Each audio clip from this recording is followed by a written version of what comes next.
ইয়া হাবিবাল্লাহ, আমি তাকে দেহ দেখাইয়া মনোরঞ্জন করতে পারি না। ইয়া রাসূলুল্লাহ, ইয়া হাবিবাল্লাহ, আমি আর অমুসলিম থাকতে চাই না, আমি আর ইহুদি থাকতে চাই না।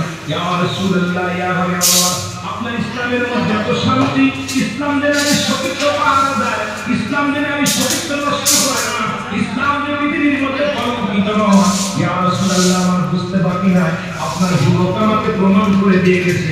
ইয়া রাসূলুল্লাহ, ইয়া হাবিবাল্লাহ, আমি একটা মিনিট অমুসলিম থাকতে চাই না, আপনি আমাকে মুসলমান বানান দেন। আজকে আমি কালেমা মারা পড়ে মুসলমান হতে চাই, আজকে আমি অমুসলিম থেকে মুসলমান হতে চাই। ইয়া মুসলমান হয়ে যায়, মুসলমান দিনের বাকিরা, মুসলমান আজকে হাজার হাজার যুবকেরা, হাজার হাজার বলৎকার ধরা পড়ে, হাজার হাজার তালেমদের কলঙ্ক হয়। ইয়াদের আমার ইসলামের আঘাত আছে। আমি সমাজকে বলে যাই, শুনে না, মুসলমান ইসলামের মধ্যে যখন ঢুকছি, থেকে জিনাহ বিচার করা যাবে না।